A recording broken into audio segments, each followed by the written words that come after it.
I'm very, very happy to see you all and to welcome you to our artist talk with George Ferrandi. I am Petra Fuchs-Jebinger from the Education Department of the Weltmuseum Wien. And yeah, I have the pleasure today to introduce you to George. She is the initiator of Jumpstar, which is an interdisciplinary art project where she unites scientists, musicians, artists, and organizations to collaborate with communities and to the Brunnenpassage brought George and her ideas to Vienna, and the Weltmuseum Wien was very happy to be part of it as a collaboration partner. It was planned a whole series of events in Simmering, a Viennese suburb, with locals, with cultural institutions, with artists based in Simmering, in Vienna, and so on. And yeah, it was supposed to start last March. And as we all know, last March, also Corona, kind of struck us. And the project was adopted to a virtual form, which was really, I think, the Brunnenpassage, Susa and your team, Bianca, you did, George, all artists involved, you did a fantastic job to plan a whole new project within 1 or 2 weeks. And then pretty much 1 year ago, I think it was the 13th of April, you started with the 21 days listening out loud. This was an open digital space, a Zoom space, where people from Simmering, from Vienna, all the artists, people from all over the world in the end met and sang together.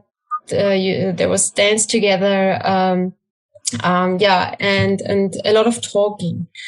And yeah, so in a way, it is it kind of fits to the project that today again we are in our 4th lockdown in Vienna. Again, we have a digital project which was planned to be on site first. But what I think is great is that George can be now part of it. And she can give an introduction to the initial idea of Jumpstar, which is really a very interesting and I think it really an open-minding idea. Some of the artists are here today as well. Future Love, Sivanda is here. Anna Gavasic is here. Bianca Fiegel is here. Then Susa Ernst, of course, is here, curator of this great project. And I think there are some people here also who took part in the 21 days listening out loud. Could you all turn your camera on maybe and say hi to everybody? Hello. Hi, everybody. Quite some people. Hi, Diane. Hi. Hello.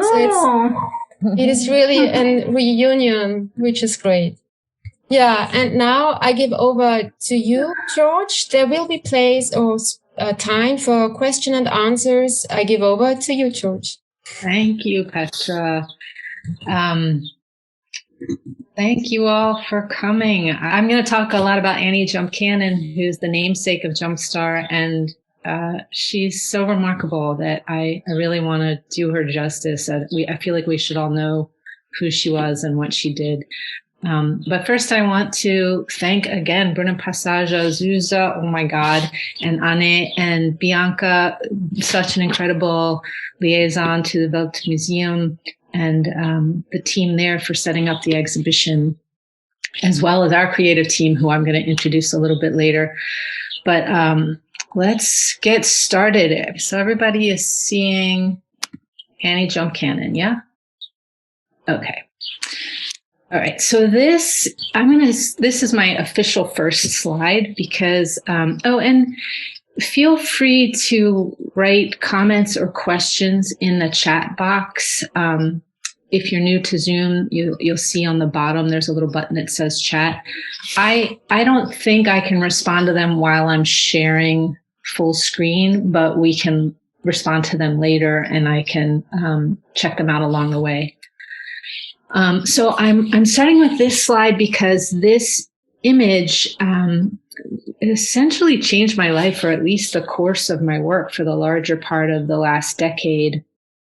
It's from a really special book that is special and a story kind of in itself that we don't really have time for today. But in regards to this image, it was special to me because it's documenting a phenomenon called axial precession.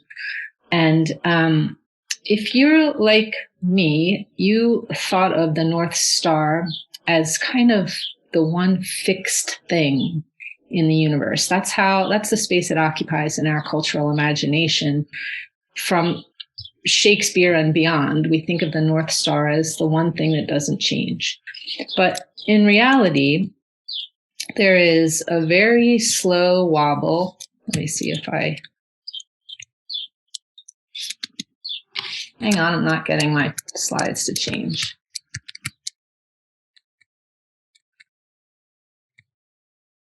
Let's try that again. There's a very slow wobble in the planet's rotation. And that wobble means that our north polar axis, while it's pointing to Polaris now, is tracing a big loop in the sky that takes 26,000 years. And in 26,000 years, it will point to Polaris again. But between now and then, there will be about 11 other stars that at some point in this cycle called the Great Year will be bright enough to function as Earth's North Star.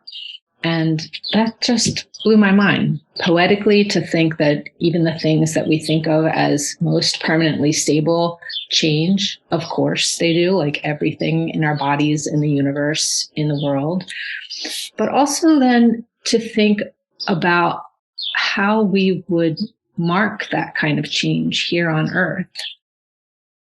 We make a really big deal out of one rotation around the sun every New Year's around the world. Fireworks, we put on our fanciest clothes, we eat special foods. There are traditions of eating 12 grapes, or in the South in the US, black-eyed peas. It's a tradition steeped in recognizing this celestial shift. How are we going to mark the shift of this guiding light that has literally led ships to shore for hundreds of years? Oh, that's the kind of celebration we do for one rotation around the sun. How are we going to commemorate saying goodbye to Polaris, the star that led enslaved people to freedom on the Underground Railroad in the US? It occupies a really magical and kind of primal place in our consciousness. It seems to me that there will need to be special dances and songs and foods and all of the traditions associated with something comparatively as minor as New Year's. And so I started thinking about who is going to invent those traditions. We'll have a new North Star in about 1,000 years. Is there going to be some sort of committee to invent the dances and the songs? And so that was the question that was the point of departure for me, is maybe it's us that is charged with inventing that future cultural tradition. And maybe we could start doing it now. And so that's kind of the premise of Jumpstar, is working with communities around the US and now the world to invent those futural customs like Petra mentioned. I started by first researching those eventual North Stars and looking into how they were named and described and the stories around them in various cultures through time and in different regions. And then I developed a character for each of those eventual stars and a kind of dossier. And they're sort of hybridizations of those different narratives. And now I'm working with communities to build sculptural representations of them. So this is a representation of Ceph, Gamma Cephei, our next North Star, the North Star that will replace Polaris in about 1,000 years. And this is Deneb. And Deneb is just a kind of quick example of how the narratives are hybridizing in these characters. In Western astronomy, Deneb is the star in the tail of the swan or Cygnus constellation. And in Eastern mythology, Deneb is a bridge between Altar and Vega, sort of the bridge across the Milky Way. And in that story, it's a bridge of magpies. So our representation of Deneb kind of merges those two narratives.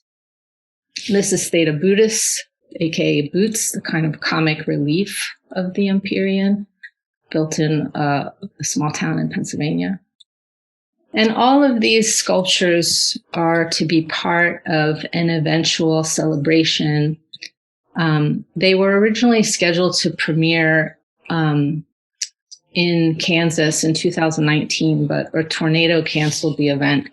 And then COVID has happened. So they're just sort of tucked away in a barn in Kansas, waiting for their moment in the sun. And all of these sculptures employ a process that I researched in Japan, traditional parade sculpture technique. And so they're lightweight wooden frames with a wire armature, and the wire's not welded. It's held together with string and glue, little precise joints. And then it's treated with wax resists and dyes and illuminated from the inside. It's really beautiful. This is the Nabuta Matsuri, the Nabuta festival in the north of Japan, where I spent a couple of months researching. And in addition to those sculptures, the indie pop musician Mira is on our team. She's written several songs to introduce the North Stars, and those songs will be performed live as the sculptures are danced.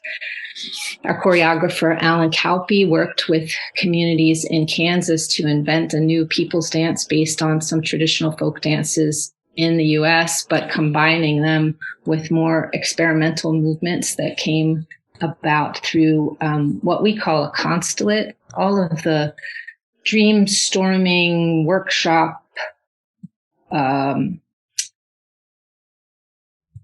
can't think of any more words. The sessions where communities collaborate with our team, we call those constellates. And in the dance constellate, Alan Kalpe collaborated to create the People's Dance. And Ji Young Sim, who's Berlin-based, she developed these really gorgeous sound signatures, these experimental short phrases of music that correspond with each of the North Stars. And those songs, she worked with local musicians in Kansas. So people did these very kind of traditional dances to what was not at all traditional music. It was wonderful. And Jarek Bishaw has written a symphony on the themes of Jumpstar. And again, these things haven't premiered yet, but hopefully now that pandemic is on its way out, we'll be able to start figuring out how they have their premiere. One of our other constellates invited participants to work with local chefs and to invent future snacks to commemorate the transition of the North Star. But to look forward 1,000 years, we had to factor climate change into thinking about what kind of food we could even grow, what growing seasons would look like. So we work closely with our climatologist on the team, Sonali McDermott, and also Jana Gersevich, who's our resident astronomer. And this is a good segue from these two contemporary scientists to the person that I want to talk to you about at length, and that's Annie Jump Cannon, and she's the namesake of our project, Jumpstar.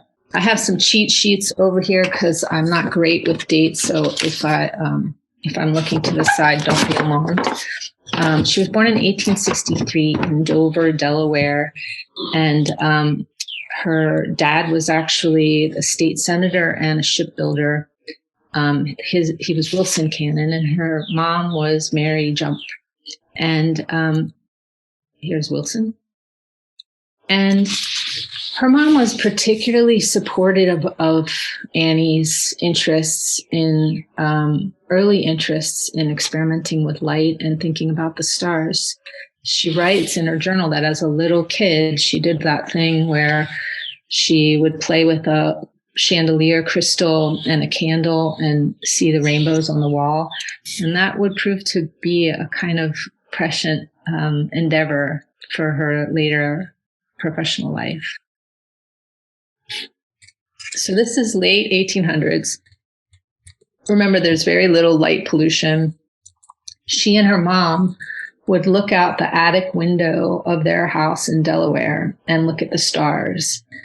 And again, her mom was sort of a champion of Annie's early interests. And so they would work from this textbook, not this particular copy, but this was the earliest textbook that would have exposed Annie to writings about astronomy. And I just think it's cool. We can see how she first learned about axial precession, which we just talked about earlier, except then it was called precession of the equinoxes. So this would have been her sort of first forays into thinking about space and stellar science. This is her at college age. She went to Wesley in Delaware and then Wesleyan in Massachusetts. And this is just a weird anecdote, but she found out she got accepted to Wesleyan when she saw her dad giving a bushel of peaches to the president there. I guess they weren't really like exchanging official letters. And she worked closely with Professor Sarah Frances Whiting. This is Sarah Frances Whiting, who would prove to be really important in advancing Annie's career. She was valedictorian at Wellesley. And then after college, she traveled Europe and she documented her travels with this Blair black box camera. And photography was really kind of in its early stages. And so she was learning about photography. Other people were learning what this box is. She chronicled her travels and she wrote about them in this booklet that was actually distributed at the 1893 Columbia World Exposition in Chicago. And the writing is really sweet and personal. And she talks about the camera acting as a kind of bridge to people that would have been uncomfortable talking to her, this kind of odd character with a hat and an umbrella, and it allowed her to have a bridge to them. And then I'm just going to read you, because she's so clever, I'm going to read you. She dedicated this booklet to the camera, who, though a stranger when we sailed away from New York, soon captured me by her taking ways, and developed a great fondness for old ocean, who never failed to catch a train, being capable of lightning speed, who, though I seldom timed her, could also take things slowly, my interpreter, enabling me to obtain the views of all nations, my scribe, enrolling a picturesque and accurate account of our journey, a creature of light and sunshine, ever a most attractive representative of America, who, though the object of many an ardently pressed suit, gave always a clear negative in reply.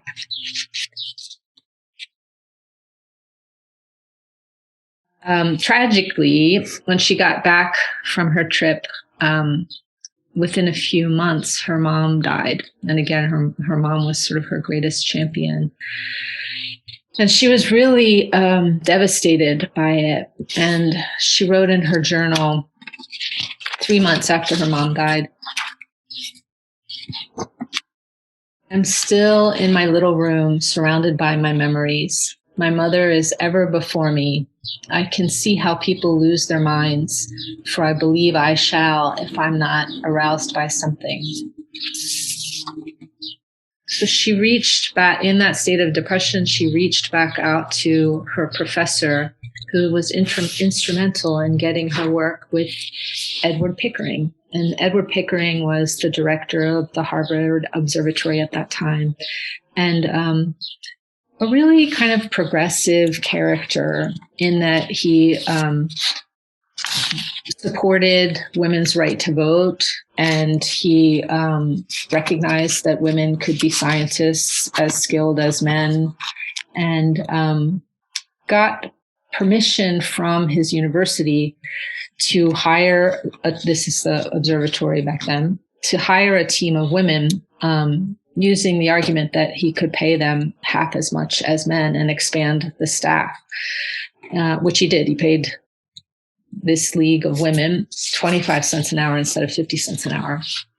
And this was a time where there kind of a lot of technologies were synthesizing. So there were hundreds of thousands of photographs of stars taken, but they hadn't been kind of organized and categorized yet. And so that was the role of these astronomers. They were referred to as the Harvard computers, and Annie Jump Cannon was one of them. And here she is with Henrietta Swan Leavitt. And both of these scientists were deaf. I think Henrietta Swan Leavitt was born deaf, and Annie Jump Cannon, I've read conflicting reports of whether she lost her hearing as a teenager as a result of scarlet fever, or a little later after her trip to Europe from recurring infections. But by the time she was at Harvard, she was definitely wearing a hearing aid. And there are notes about that she could take her hearing aid out to focus. I'm going to shout out now to Vienna-based astronomer Dorothea Emma Kuchinka, who our team met at the Urania Observatory in Vienna, because Dorothea actually wrote her thesis about Henrietta Swan Leavitt. So if you need to know more about her, you should contact Dorothea. And then this is going to seem like a little bit of a tangent, but I think it's important because it, as dated as the view on women seemed then, we can still see how current filters propagate along a lot of what was horrible about those misconceptions. So this is from Annie Jump Cannon's Wikipedia page. Some people claim Cannon's hearing loss made it difficult for her to socialize, resulting in her immersing herself in her work. She never married and did not have children.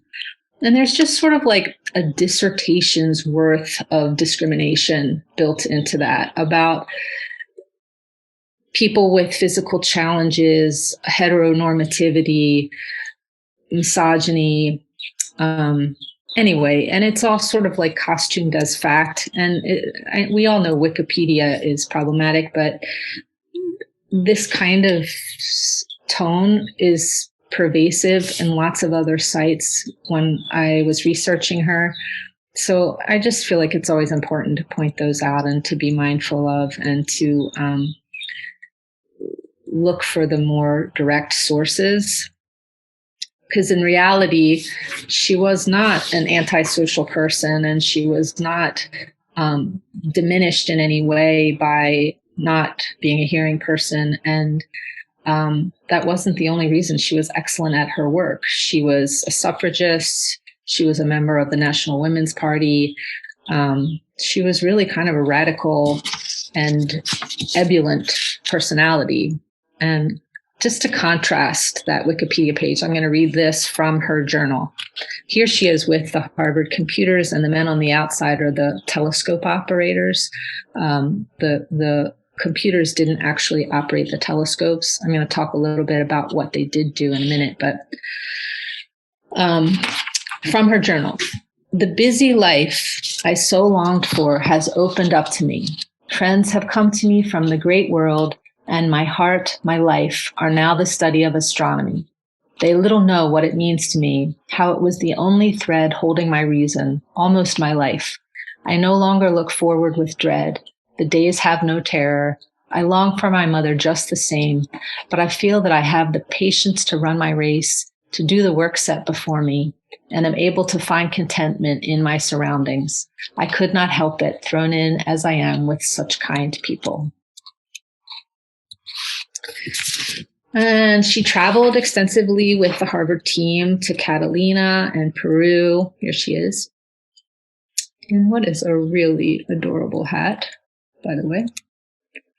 And here they are setting up the base camp. So they would set up the telescope at the top of the mountain and then take the images and pack those glass plates into wooden crates and carry them down the hill on mules. And I just love these images because these are cyanotypes of Annie Jump Cannon. And if you're familiar with the cyanotype process, you know that it's a photographic exposure, but it uses the sun, our nearest star, as the light source to expose it. So there's something really kind of meta and rich about these. So in every image we see, she is bent over this kind of frame with some glass plates. Thanks, Diane. And they're always at this angle. Here she is. What is she looking at? Sometimes there's a magnifying glass. So if you remember that earlier image and this phenomenon we're all familiar with of looking at light coming through a prism and how it casts a rainbow, this is true too with starlight. And if you look at starlight through a prism, what comes out isn't just the spectrum, the rainbow that you can see in the upper right corner. It's a rainbow with striated black lines, little black lines dividing it. And each star, that photographic image of that rainbow with the black lines is called a spectrogram. Each star has its own spectrogram because those black lines indicate certain gases in the star's atmosphere. And every star's atmosphere is slightly different. And so they become these kind of gorgeous stellar fingerprints. The top spectrum that you're looking at right now is from our sun. And the one below it is from Deneb, that star bridge, future North Star that I showed you earlier. So that's if you're looking at one. If you're looking at a spectrogram with several stars at once, it might look more like this. Each of those little spectrums is unique to the star, and if you looked really closely, you would see the little black striated lines are different.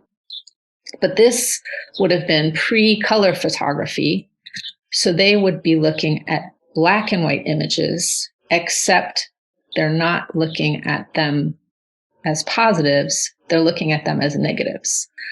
So this is what they're looking at on their plate, these little tiny gray smudges. And there are thousands of them. So this is one that features the Andromeda Nebula. And I'm going to shout out to Maria Popova, who sent me this image and is probably responsible for a lot of those Annie Jump Cannon images that are circulating on the web, and because she photographed them at Harvard and doesn't get credit, but just going to say, hey, Maria, what up? Thank you.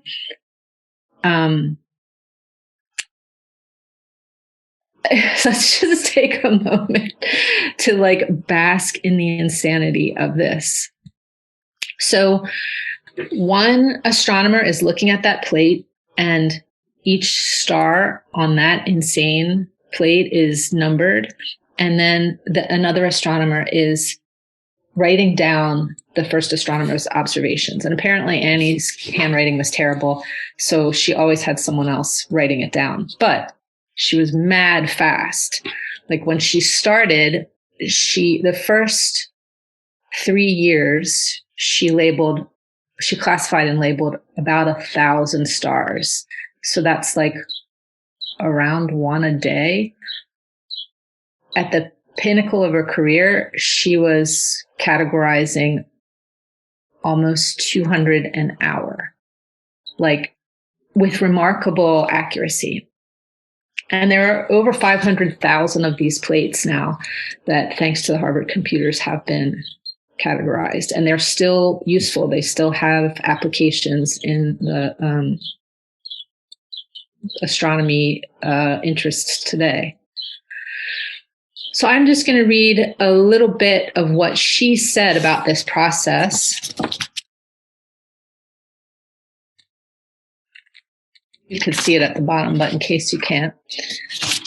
The results will help to unravel some of the mysteries of the great universe, visible to us in the depths above.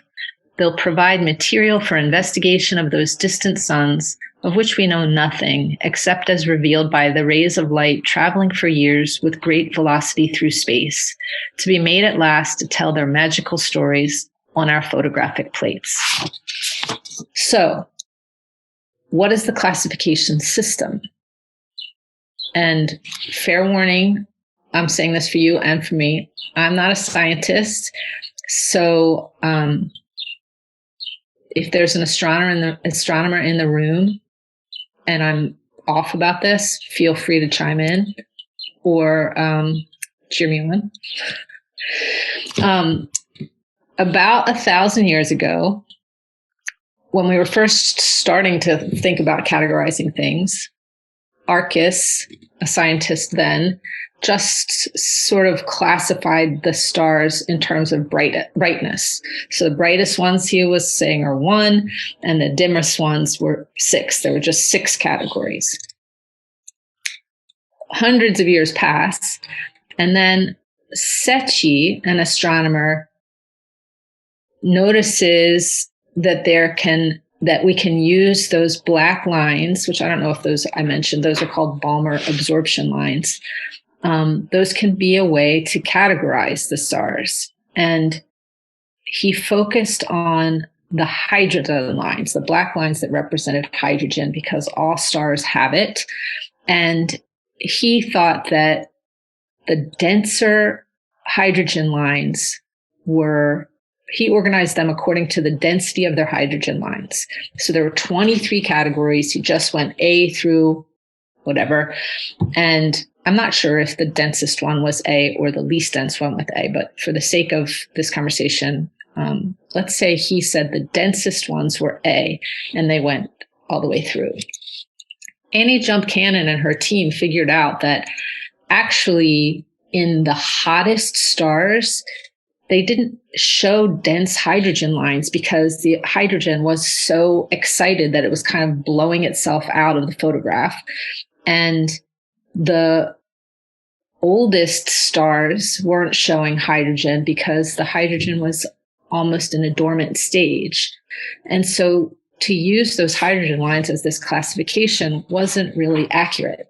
So she eliminated a bunch of the categories that were kind of redundant and narrowed it down to these 7 letters, but then put them in order according to their actual temperature. So she moved them around. A is no longer first. O is actually the hottest, then B, then A, then F. But now here's this like seemingly arbitrary set of letters. So she invented this mnemonic that continues to be how young astronomers remember the system. And that mnemonic was, "Oh, be a fine girl, kiss me."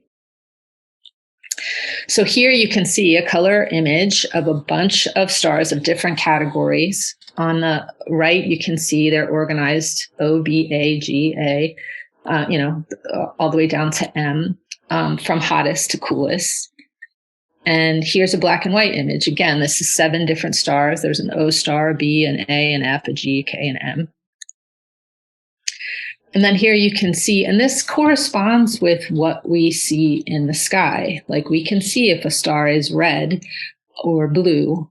It's a little counterintuitive because we think of red things as hotter, but in this stellar world, it's blue is the hottest. So there's dark blue, then blue, light blue, white, a kind of yellow, orange, and red. And then this is a really gorgeous diagram that you'll see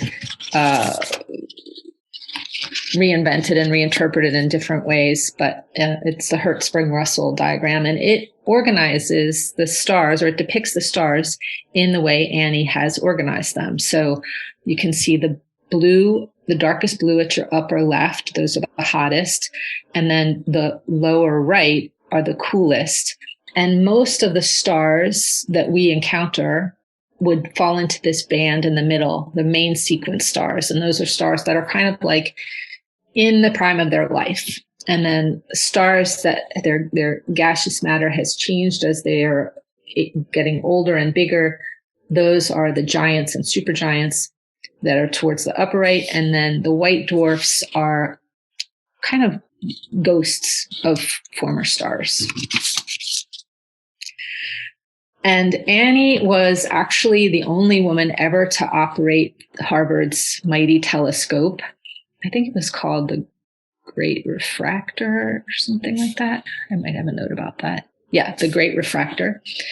So I just love to look at that in relation to that early astronomy text that she would have seen as a child. And then here she is sort of stepping into that reality. I wanted to read you some of her accomplishments. I'm just going to read these. She died in 1941. She classified more stars in her lifetime than anyone else, with a total of around 350,000 stars. She discovered her first star in 1898 and classified, I told you, as many as 200 an hour. The least of her accomplishments are that I reached out to some wiki friends and we changed that line on our Wikipedia page so that it was more accurate. She was awarded the first gold medal ever to a woman by America's National Academy of Science. She was one of only 6 people made members of England's Royal Astronomical Society. She discovered 300 variable stars, 5 novas, 1 spectroscopic binary, and created a bibliography with around 200,000 references. Spectroscopic binaries are cool. They're like 2 stars so close together that through a telescope, it looks like 1 star. But if you're looking at its spectrogram over time, you'll see changes in the lines. Like one year it'll be this and one year it'll be that. And then you're realizing, oh, I'm actually seeing the second image, the atmosphere of the second one is being revealed. This is the Cannon crater on the moon. The American Astronomical Society every year presents an award to a female astronomer in Annie Jump Cannon's name. And Annie Jump Cannon specified that she didn't want it to be just kind of like a medal or a trophy. It's actually a pin or a brooch that's designed by a jeweler every year so that the astronomer can wear it. She was featured on the Google search window, and we still use this mnemonic in basic astronomy classes. First year teachers often give their students the assignment of coming up with a new mnemonic. This is one of my favorites. Otter babies are fluffy giant killing machines. And she's on the gold dollar coin in the US. Each state has its own image, and Delaware has Annie Jump Cannon. Oh, so I just wanted to close by looking at this first page of that book that she looked at as a child. He telleth the numbers of the stars and calleth them all by name. So moving from this incredible person of the past to a pretty incredible team of people in the present. So this is a chart that explains how the collaboration works with different institutions and creative teams to create future cultural customs. But what's important is that it starts with a shared need for hopefulness. And that's definitely true with the Brunnen Passage team and the artists that I had the real honor of working with in Vienna. So here's our team. I think Teresa and Mario aren't here, but everyone else maybe will speak a little bit about their role in the project. But I'll just kind of give you an overview. Petra mentioned some of this, of what we did in Vienna. Like, originally we had been working to develop a consulate in the spirit of the things we'd done in the US, with the focus more on kind of creating a space for healing the past in order to prepare for the future. And then we got shut down. And so because of the pandemic. And so we had to figure out how to do something genuinely meaningful for the communities we were working with and for kind of all of us in that moment. And to do it remotely. And all of our discussions were on Zoom, and we came up with what is kind of a literal premise, but really did feel true and meaningful at the moment.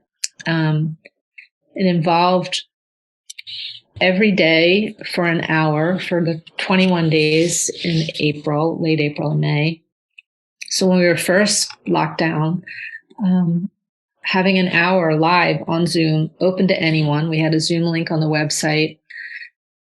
And each hour would have specialized programming, but we'd also invite everyone to weave scraps of fabric in their home into sections of rope. Mario and Teresa would often start each session with a meditation. Everyone involved was braiding torn bed sheets and old shirts and listening to guest speakers. Bianca started collecting recordings of those early moments. Anna researched early experiences with isolation and pandemic and wrote a series of really fantastic essays. Karen every day would lead us in dance, and Future Love would sing the song that you had a glimpse of, and he actually translated it into the languages of anyone who was in attendance. And so in the end, I think we have this song in like 12 languages, 11 languages, many languages. And this is really kind of accurate vibe, I think, of the experience. Everyone sent their scraps of rope, their sections of rope, either to me in the US or to Brunnen Passage, and then I sent them from the US.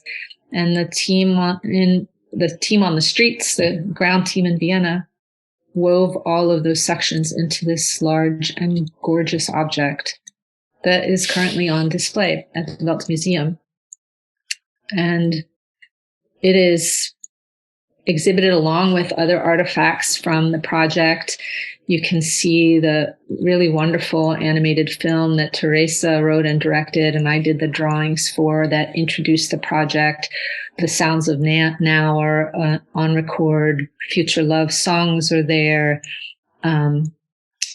It's a really comprehensive exhibition, and it's a lot of it you can view on the website. So I'm going to click over to that at the end, to the Weltmuseum website.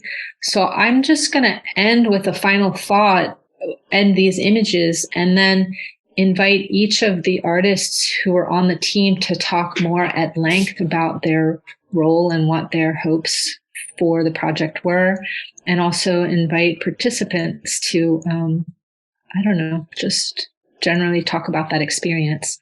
So I wanted to end with this thought because so much of Jumpstar,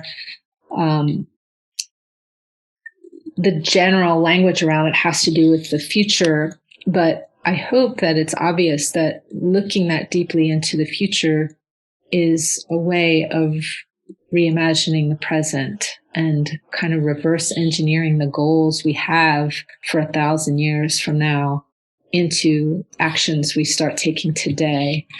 And I don't know that I'll be very articulate about this, but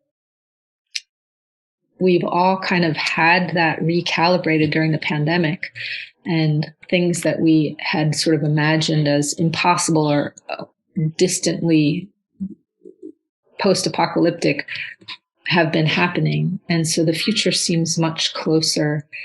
And I guess I'm just hopeful that we can, along with that recalibration of our sense of time, be trying to recalibrate our priorities so that when the pandemic is over, we are closer to becoming the people we want to be in the future. So thank you so much for your patience, especially with all the tech troubles. I don't think I can stop sharing. So if somebody else can stop sharing, we could open up the conversation. I think, Bianca, you wanted to tell a little bit about the sounds of now. And I also would like to invite all participants and the artists to share their memories of the project and to share it with us. From the museum. So on the museum website, there's also the soundscape, the sound collection, if you would like to listen to it, or we can try to do it together.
Just to give a glimpse, so the whole recording is there.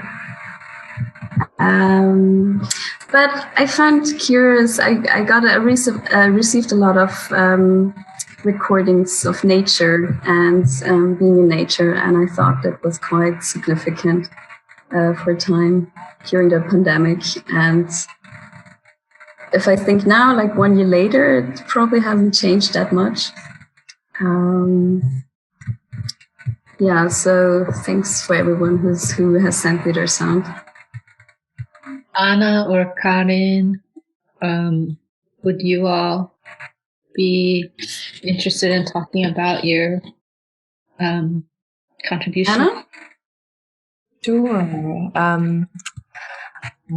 When you were talking about something that has been, a constant in the Vienna simmering iteration of Jumpstar, but also in the US version, is this, sorry, let me just silence that, is this idea of creating new traditions and new dances and new songs and all these great things. And that really inspired me also in my workshop series that I did in the Weltmuseum, the BIPOC storytelling series called Through Our Eyes. In one of the sessions, we focused on the practice of joy and focusing on what brings us joy. And I I must say that my year in our just my year with Jumpstar and in the Zoom sessions and in our conversations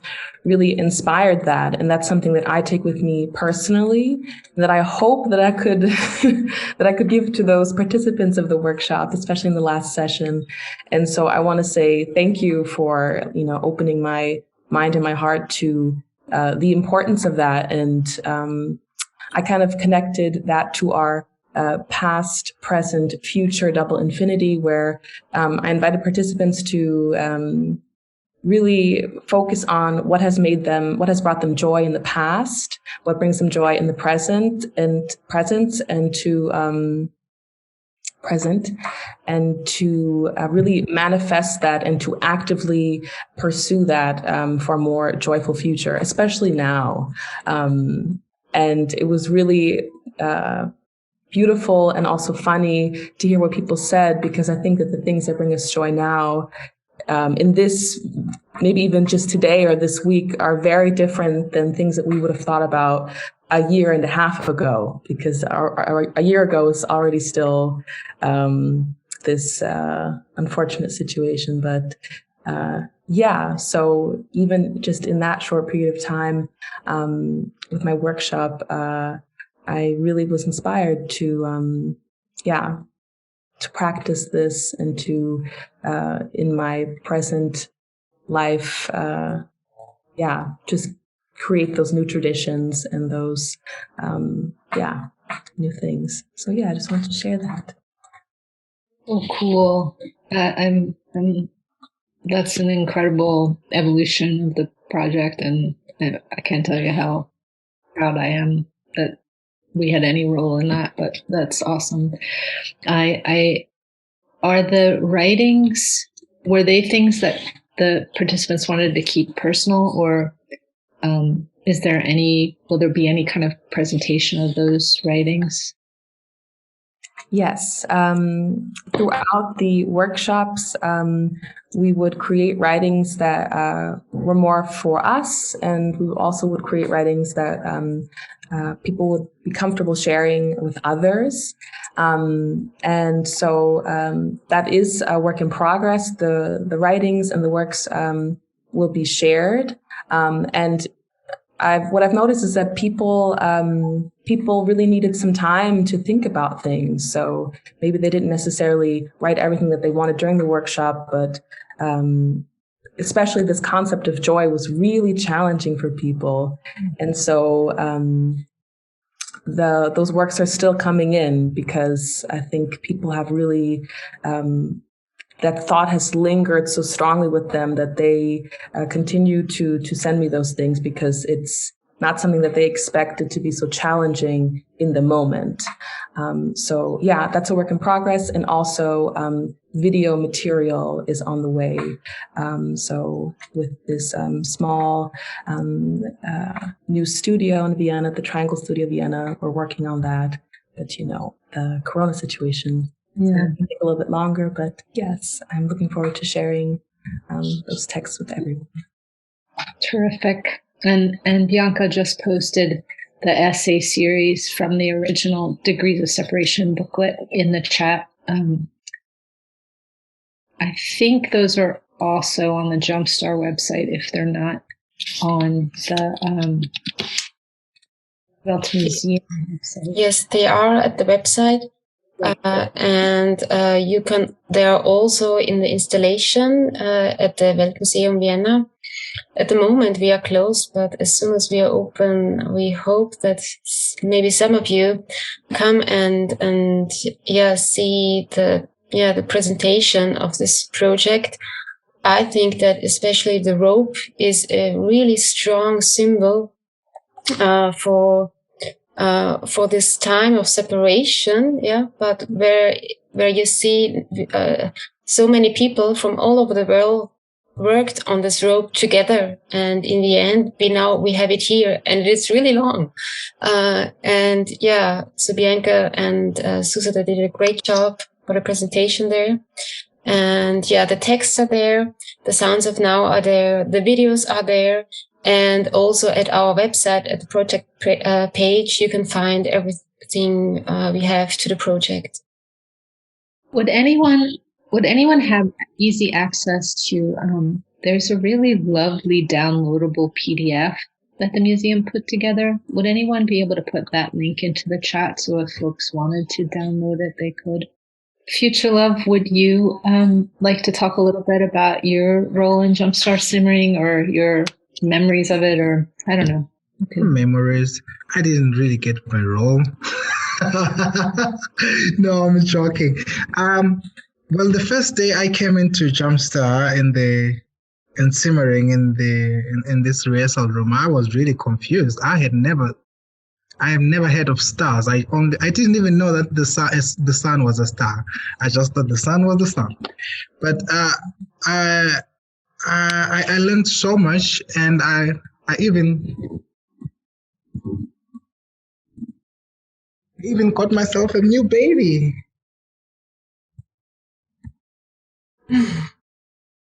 I don't know. I fell in love with this world up there, and it totally turned my life around. And the 21 days that we spent together, well, I mean, in those days, for me, it was really hard to concentrate on this Jumpstart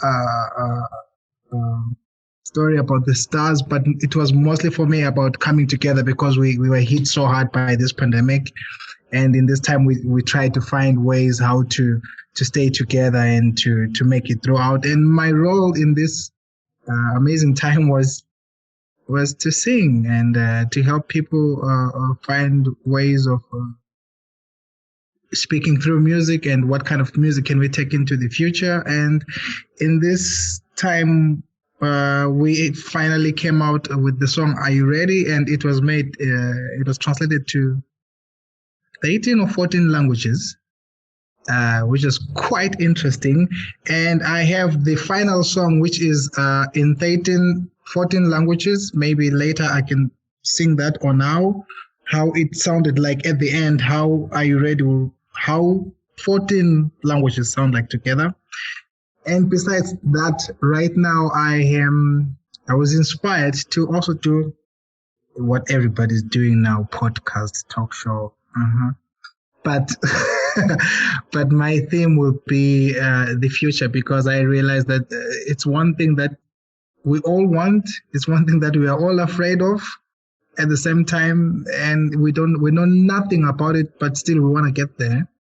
And so I was inspired to start to jot some notes. How can one get into talking about the future and make it fun, interesting, and not scary? So that's a work in progress right now. Yeah, thank you. I guess that's it. That's what I did. Fantastic. The introduction to the future is in good hands with you. That's really exciting that you're doing. It's interesting. The podcast isn't live yet, right? You can't. Absolutely not. It's a work in process. I think it's still in paper. Okay, cool. You'll keep us in the loop, though. Absolutely. I hope that you will sing for us, but I think just in the tradition of our other meetings, maybe we could end with that. Would that be okay? Absolutely. Cool. I see that Karen came, and I'm so glad you're here, love. Can I put you on the spot? And we're just asking each of the team members to talk a little bit about their role or what their approach was to involvement with the 21-day project. Do you need a minute, or are you cool to? Hi. Hey.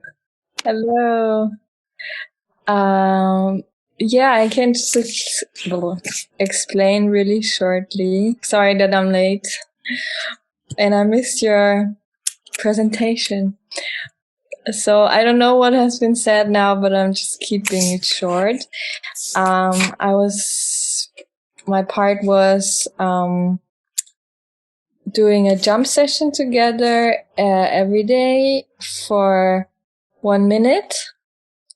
And later it was extended a bit with everyone being motivated to move, and we took some suggestions from every participant who shared a song, and then we just danced together spontaneously, and it was always very good to see everybody moving together. And then at the end of the 21 days, we had more like games where we are connected with 2 and 2 or more people doing things together. And yeah, that's my part. It's hard to explain, but if you saw the video, you can imagine how it looked like.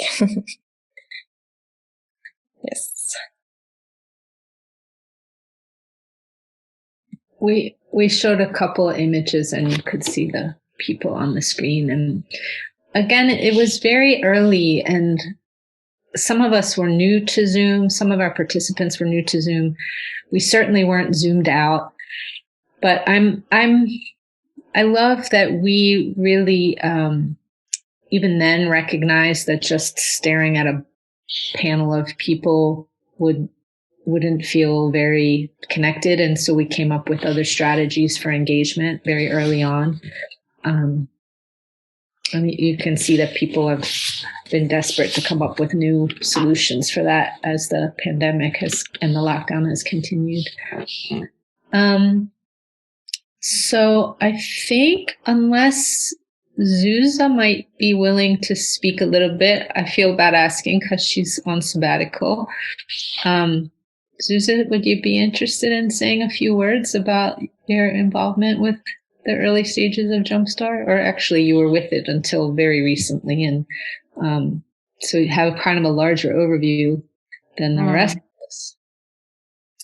Well, first of all, it's so great to be here. It's really nice to have like this a bit distance, and now it's been a year. It's crazy. It's almost a year went by since this 21 days, and so it's so wonderful to see everyone and hear you talk about Annie Jump Canon and like go back in the memories. So my role was kind of to hold it together, but with everyone of you, and also Melika, who is not here. And so it started already like more than 2 years ago that we were writing a grant. And even before that, George, Brunnenpassage invited George to give a keynote speech in the framework of 10 years of Brunnenpassage celebration, which is now 3 years ago. And there you talked about your work and, among other things, a Jumpstart. And this really stuck with us. So then we kind of developed the idea, what if kind of a satellite project could happen in Vienna? And together with Bianca, we wrote the grant, and then it worked out. And then it was kind of a big question mark. What do we do? Like, and then you kind of, you fed us with, the idea and the developed work that you were already in the middle of it.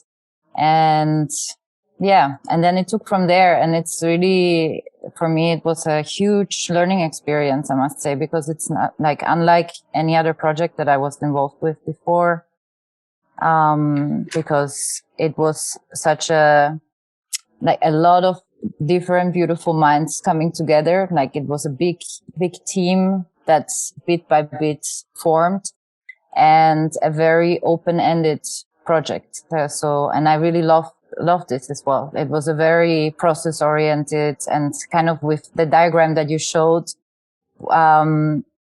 was there as a framework, but for everybody it was this push and pull of having a framework, and then within that, each one developed their idea and what used like their skills, and the way, like as Future Love and Karin and Anna and Bianca were saying also, there like all of this where were contributions from each one that added into one big project. And it's so beautiful now to see it kind of rounded up in the museum as well, and that it's now prolonged and it's there. And even that is one part of a bigger idea as well of Jumpstar, that who knows where it goes.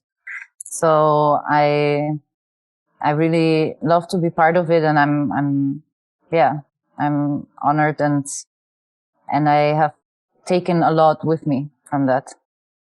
And also now thinking back, this like last year sitting here, the 21 days, how much it marked my experience of the first lockdown, and all of us. I think it was a huge, like as crazy as it was, because it was a medium to because all of us are so grounded in the work on site, like with people working in the physical world, with participation and so on. And then suddenly we were in this Zoom world, but it was really amazing what came out of it.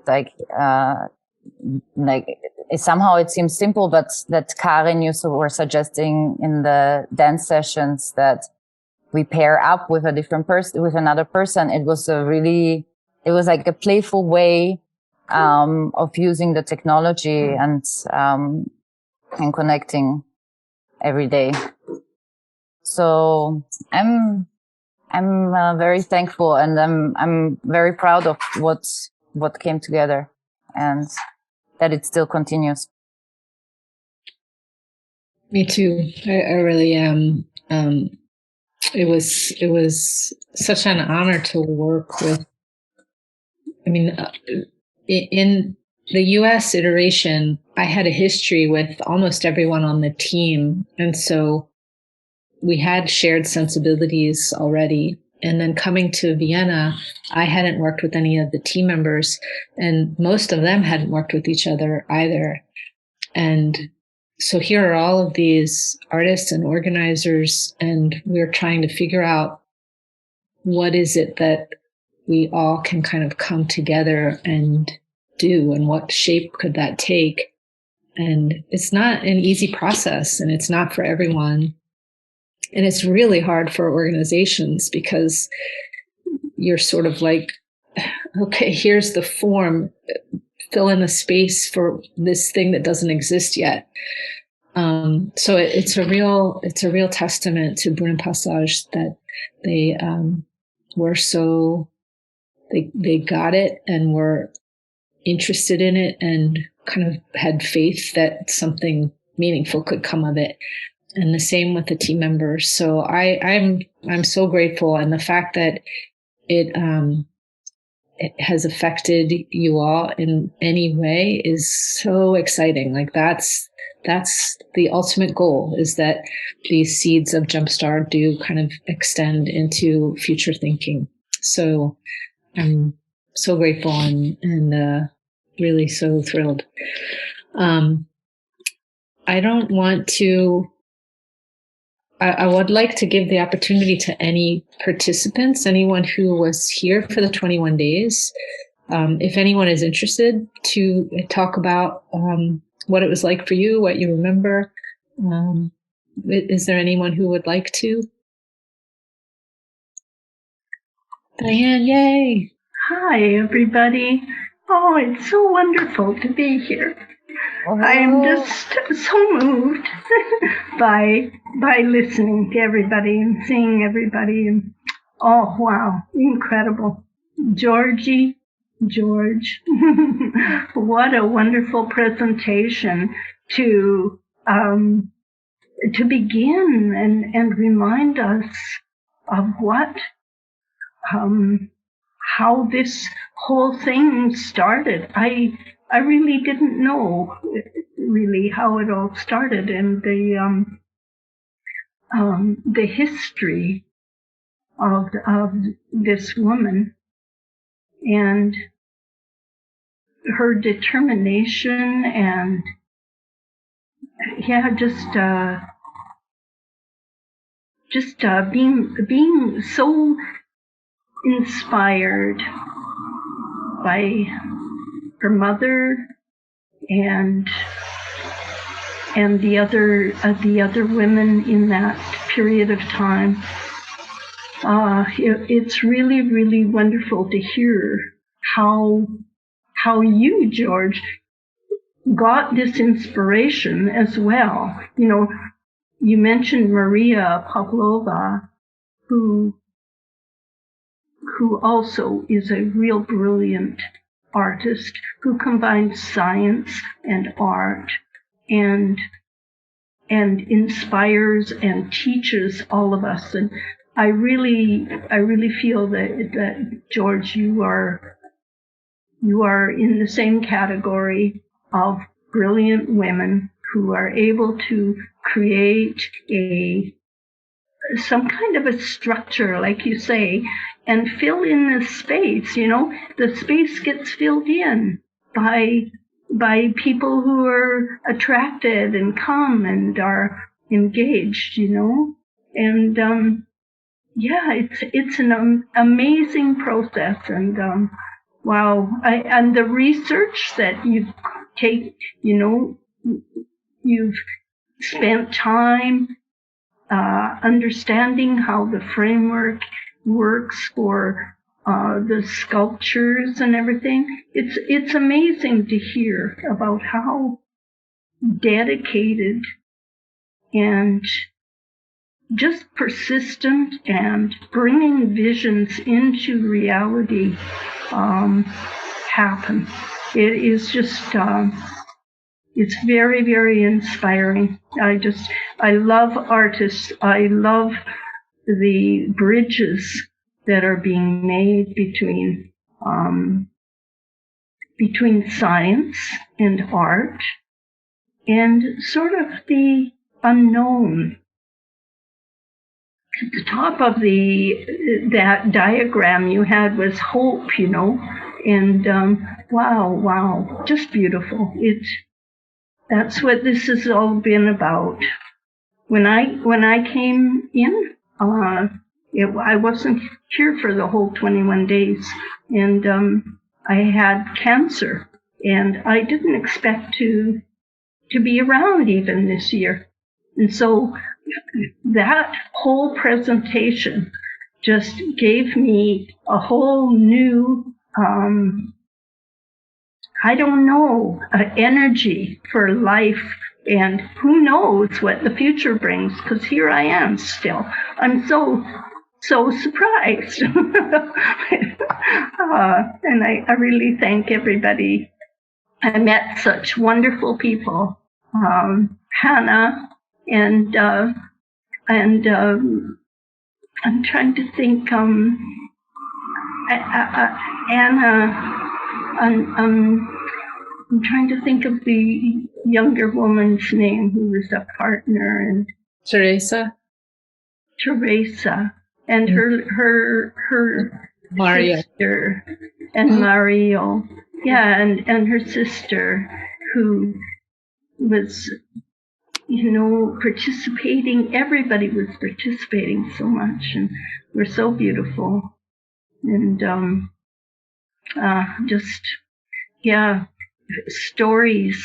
little stories of people from different parts of the world. I remember the man with the sweater he'd worn as a refugee, and he still had it on. And he wore when he was escaping Syria, right? Yeah. Mm-hmm. Yeah. Mohammed. Yeah, Mohammed. Yeah. And Anna's history about the pandemics in the past, and it was such an internationally beautifully created space, and it still is. It still is. There's ripples going out all over the place. I've taken up writing, doing writing, and creative spaces, being part of creative spaces. I think partly because of this whole thing. And it's been a wonderful, and it still is a beautiful, beautiful experiment. And thank you so much. Yeah. Diane, you kill me. We're so grateful for you, the whole team. You meant so much to us on those sessions. We would, when any of us were having doubts about what we were doing, we would look at your face, and you were always such an optimistic presence. And we're just so grateful that this was a fraction as meaningful to you as your presence in it has been to us. So I'm so happy that you're here today, but that you're here. So happy. And Petra, thank you for asking that. I always forget to do the what next? So you can become a member of the initiative by emailing me. I'll put my email address in, george@jumpstar.love. Is that right? That's an email address, right? Yeah. And I don't have the membership cards here, but they're very cool, and it will keep you in the loop of future endeavors. And there, throughout the year, are different ways that you can engage. And if you're on that mailing list, then I'll make sure that I keep you informed. And I think this is probably a good place to wrap up. I'm just going to go weep with joy and gratitude. And so maybe we could, I'm afraid of screen sharing, but I kind of want to just look at the images on the museum website, or that the photographer He Xiaohui took. So maybe we could try screen sharing one more time, and future love, if you were willing to sing for us, we can look at the images of the exhibition. Pictures are running. Yeah. Is that cool? Ooh, I like that idea. Okay. Am I leaving anyone hanging? Was there anyone who would want to say something who I haven't acknowledged? Just on the 22nd of April, like Teresa, she will give an introduction and a tour through the exhibition and show some pictures. Like, who's interested can join. I'll put the link. It's at the same time, 4 p.m. Okay, terrific. Awesome. All right, I'm muting myself.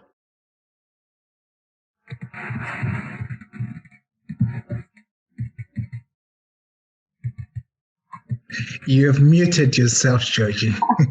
I was professing my love. I love you, beautiful people. Thank you so much. Okay, then whilst the pictures are running, I'm gonna present the mixed language cocktail song.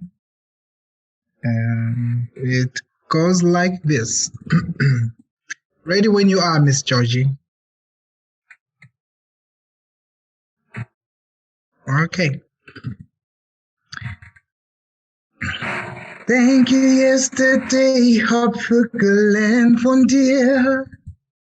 Estoy viviendo el presente, coto viliste, sto guardando al futuro. Mata sautu yeti, handa hanaba, handana. Gila lele gutena sikia mawimbi. Yes, I am impilia. Are you ready? Priprohade putus nosti. Stajo iti donosi. Yes, se precadit. Bist du bereit? Es tu prepara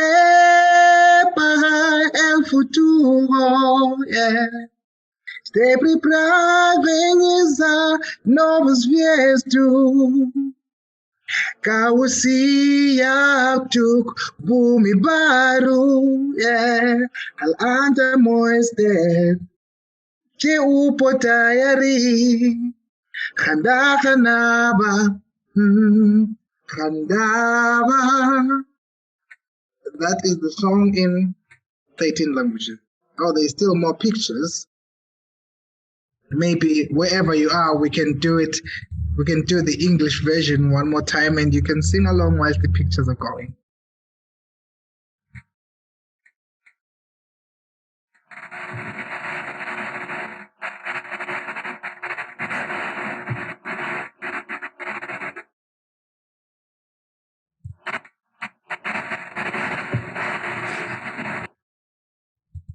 Oh, I have an English one. So I'm going to sing one more time the English version. Thank you, yesterday. You have taught me well. I'm standing in the present. Are you ready? Looking into the future. What are you giving in? Yeah. Are you ready? Ready? I'm listening out loud. I can hear the waves. Yes, I'm singing whitely. Are you ready? Looking into the future. What are you bringing in? Yeah. Are you ready? Are you ready? Yeah. Are you ready for the future? Yeah. Are you ready for a new start? Yeah. Are you ready for a new earth? Are you ready? Are you ready? Are you ready? Yes, I'm ready. Thank you. Thank you very much.